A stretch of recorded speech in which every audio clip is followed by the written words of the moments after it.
Welcome back to New World Next Week. I'm James Corbett of corbettreport.com. And I'm James Evan Pilato of MediaMonarchy.com. Virtual flag terror is here. We have 3 developing stories on this 280th episode of New World Next Week, and they're all basically about rage-clicking in the year of divide and conquer. Story the first, via activist post, in what will likely be an historic leak.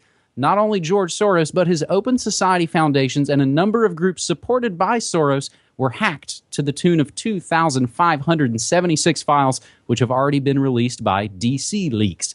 The files come from institutes and Soros-operated, funded organizations all across the world: USA, Europe, Asia, Latin America, Africa, the President's Office, and the World Bank. The documents span from 2008 to 2016. George Soros is, of course, most well known for playing a major role in the funding and facilitating of the bulldozer revolution in Serbia that overthrew Milosevic in 2000, Georgia's Rose Revolution of 2003, the 2006 push to move Turkey towards a more Islamist governing structure, and even the Occupy movement in the United States, among a great many others, none of which brought anything other than greater misery, impoverishment, and police state mechanisms to bear on the general public. The Occupy movement, maybe being the only exception, still brought nothing to its participants except the opportunity to burn off excess anger and energy, along with a few cracked protester skulls. It was otherwise an incredible waste of time. Soros has also been instrumental in funding and radicalizing the Black Lives Matter movement that has produced riots, racial attacks, and general racial tension across the country. We can include some of the other articles from this leaked Soros memo. Refugee crisis is the new normal and gives new opportunities for global influence. James, as I noted, these are kind of developing stories. What do we make of all of this? Because as we've noted now for many, many years, and I think as Webster Tarpley coined the phrase, it's virtual flag terrorism. There's no real way to exactly know who's doing what to who. That's true. I think we can get caught up more on the who's doing it rather than what is being revealed. And that's the entire strategy with the DNC leak, is to go, oh, it's Russian hackers. So don't look at any of the actual material here. Don't look at the things that we're actually doing behind the scenes because it's Russians. And that's the strategy they're trying. That's not the important part of this story. In fact, even for people, especially for people who know, for example, from episode 113 of the Corbett Report, Meet George Soros, know about Soros and all the shady stuff that he's involved in, it's tempting to take this and just dismiss it as, nothing. We already knew all of this kind of, dismissal. I think it's more important than that. The point here is that it is 100% open and established that people like Soros and groups like the Open Society Foundation are pulling strings and are pushing levers and trying to get you to react with rage, trying to pit you against your neighbor, trying to make you hate, that person down the street, rather than looking at people like the Soroses of the world. The question is, how are you going to respond to that? Are you going to play into that? Are you going to get into the rage cycle of the damn refugees and Black Lives Matter protesters and those are the enemies? No, the enemies are the ones who are making this happen at the top. That is what we have to keep in mind. And the only way to win their rigged game is not to play it. Do not give in to the dissension and the strife, because they want you rioting on the streets. They want the rage. They grow in power with the rage. So don't give into it. Do not give them that. Instead, focus your energy against the Soroses and his ilk. Those are the real enemies. And I think a lot of this rage, and again, it doesn't kind of turn on overnight. It's a slow kind of building thing. A lot of it has been built by, I think, the cognitive dissonance, that hurt in your stomach from trying to make sense of looking around at a world that does not really make sense anymore. The stories don't make sense, even from a logical, like beginning, middle, and end kind of story structure kind of way. And I think that's led to a lot of what we're seeing. So there's a comment, and again, everything we say and play will be included in the show notes down below. So please follow that and do more research and comment and share. And that's how, again, we kind of learn our way forward, like our buddy Richard Grove says.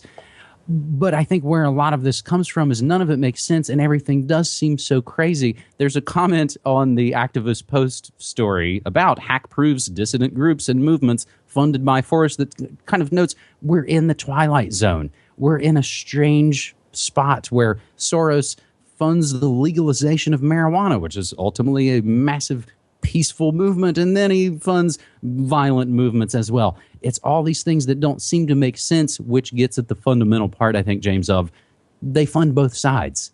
That's a pithy, small way to put it, but that's really what's going on. They fund both sides to kind of foment their order out of that chaos. So things are really kind of crazy here in the States right now.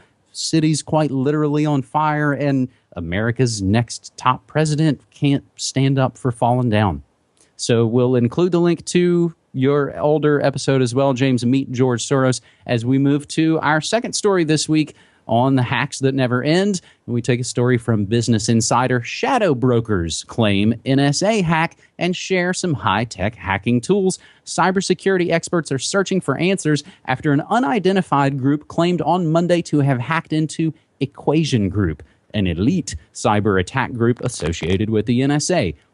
The shadow brokers claimed in a post on Tumblr to have hacked Equation Group and say they're holding an auction to sell off the cyber weapons they were able to steal. Shadow brokers have provided samples of files free to access to prove their legitimacy.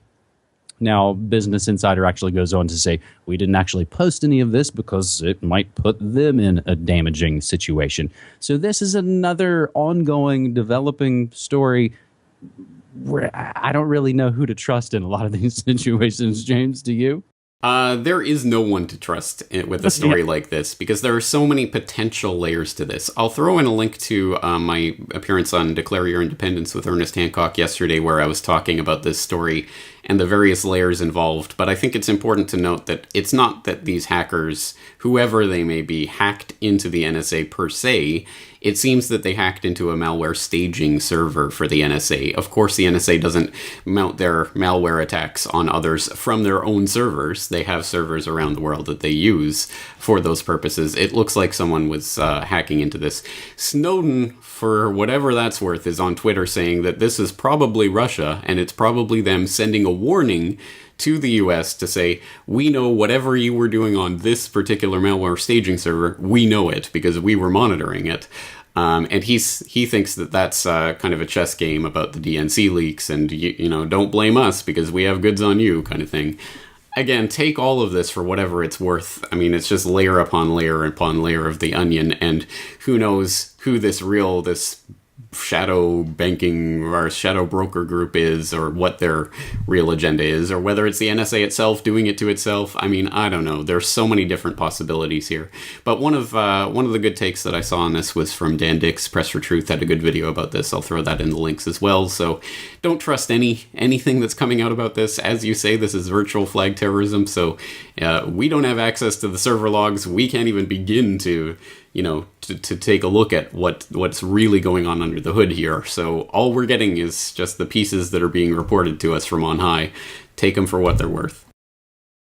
You mentioned Hancock, and I actually, as you were talking, I think of Hitchcock as we're looking at a lot of these things. So you're sort of saying the who and how they did it and all those things are possibly the red herring of all of it, and that ultimately the story is really about what is contained in the files, and the legitimacy of those has never really been put into question. We don't question any of the things that now we know. Soros funds all these organizations. Now we know all the stuff about Hillary, all the other groups. I believe the word you're looking for is MacGuffin.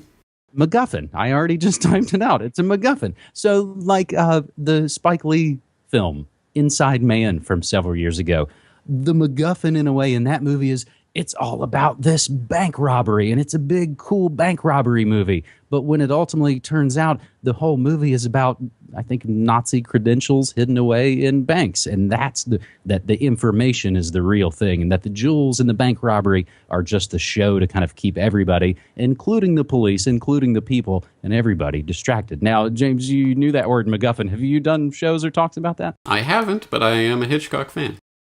All right. Well, let's note that for maybe a film literature and New World Order episode as we move to our third and final story on this New World Next Week for August 18th, 2016. Russian hacker Guccifer. Is it Guccifer or do people say Guccifer? I'm sorry. I say Guccifer, but I don't know. It doesn't matter. It's got two C's. The Italian in me says it's Guccifer. So I don't know. People will comment about how to correctly pronounce it. I do tend to mangle names sometimes. Russian hacker Guccifer 2.0 publishes complete personal information of 200 congressional Democrats, and he gets his Twitter account suspended for a little bit. The Twitter account of Guccifer 2.0, the hacker who claimed responsibility for leaking a trove of Democratic National Committee documents, was suspended less than 24 hours after dumping fresh DNC data. Last Friday, the hacker wrote a blog post taking credit for a fresh leak from the Democratic Congressional Campaign Committee. That's the DCCC link, so you need kind of a spreadsheet to follow along. He published an Excel spreadsheet containing the mobile phone numbers and email addresses of every Democrat in the House of Representatives, as well as passwords to DCCC files to substantiate his claim. The hacker, who had actively been using Twitter to publicize his leaks, has since had his account suspended, but it's been reinstated. You can go to it right now and see that he's retweeting and doing all the normal Twitter things. Enter another character onto this drama. WikiLeaks claimed that the suspension was related to the publication of the DCCC documents. And again, we don't really know who to believe anymore, whether or not this is Guccifer or Guccifer, or whether he's Russian or what, James? Look, here's the thing about this. He's running a WordPress.com site. He's on Twitter. You know, I mean, it's not like the NSA can't bring to bear their multi-gajillion dollar, tech, spying tech to find out who this guy is and where he is and, nab him. If they really wanted to. That's the thing about this. Who is allowed to leak, and what are they allowed to leak, and why are they allowed to leak it? Because it has to be seen in that context, especially when the NSA is the internet and the internet is the NSA. They know where this guy is, and they can shut him down at any time. And clearly, like Twitter, they shut him down for a little while, but okay, you can keep going, keep leaking. I mean, either, it doesn't even necessarily mean that whoever this Guccifer is, maybe it could be a real person who really believes that they're really leaking, but if you're being allowed to leak this stuff, that puts it in a different game, because clearly there's someone upstairs who's not unhappy with what you're doing. And we have to think about why that is, and what is the end purpose of all of this, and does it just serve to fan the flames of the Summer of Rage? It definitely does that, and that's I think a thing to remember sort of too. In the gaming world and all those certain areas, we hear those stories about swatting, about sending SWAT teams to someone's house on false pretenses. The people who do that are busted immediately.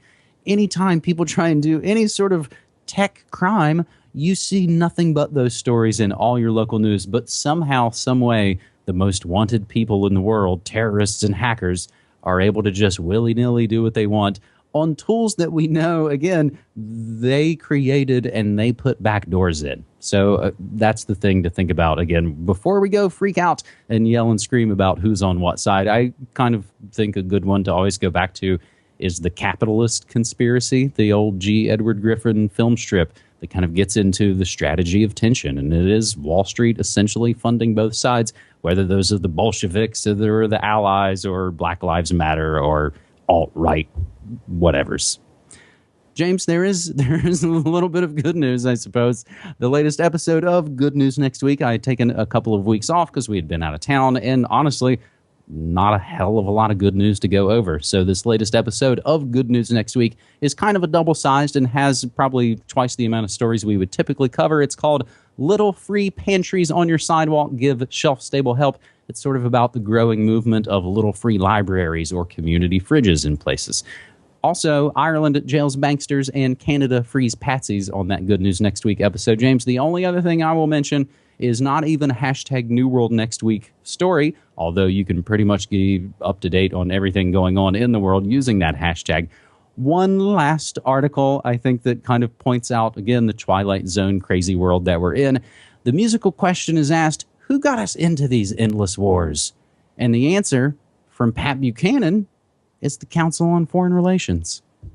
We'll include that article, and again, everything that we say will be included in the show notes for these episodes. James? You could say a lot about the times we're living through, but you can't say they're boring. Well, anyway, Here we are documenting them. Thank you again for the stories. Talk to you again next week.